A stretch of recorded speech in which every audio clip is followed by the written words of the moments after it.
Do you know where road and bridge funding in Michigan comes from? No. I don't. State taxes? What pays for roads and bridges in Michigan? Revenue comes from vehicle registration fees and state fuel taxes, roughly 19 cents per gallon for gas and 15 cents per gallon for diesel. Neither rate has changed since 1997, and these revenues are declining due to multiple factors.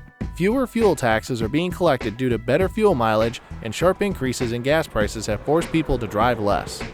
Plus, it doesn't matter if gas is $1 or $5 a gallon. The Michigan fuel tax per gallon stays the same no matter what you're paying at the pump. Michigan motorists also are keeping their vehicles longer, and since registration fees are based on vehicle values, those revenues have dropped as well. A significant portion of funding for many Michigan road and bridge projects comes from the federal government.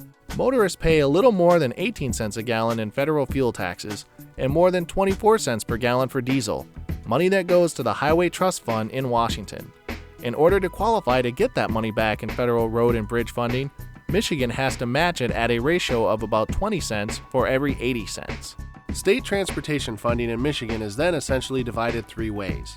39% goes to MDOT for state highways and bridges, 39% to county road commissions for the county road system, and 22% to municipalities.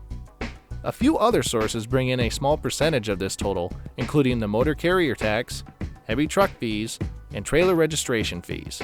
So what does not fund Michigan roads and bridges? None of the revenue from Michigan's 6% sales tax goes to pay for state roads and bridges, not even the state sales tax you pay on gasoline and diesel fuel. Your household income tax doesn't go towards transportation at all. Neither does the corporate income tax.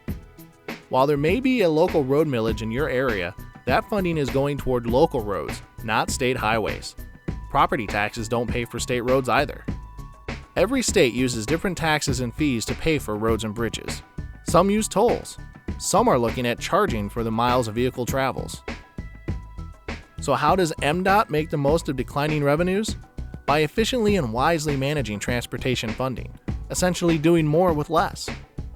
For example, using new technologies like wing plows means using fewer staff and less fuel to clear more snow from highways. MDOT asset management principles have gotten the most service life out of Michigan roads and bridges, and MDOT has pooled financial resources with counties and cities to increase purchasing power for materials. Unfortunately, road building and maintenance costs have risen at an exponential rate. From 2002 to 2009, asphalt costs rose 75%, and concrete costs have gone up 32%.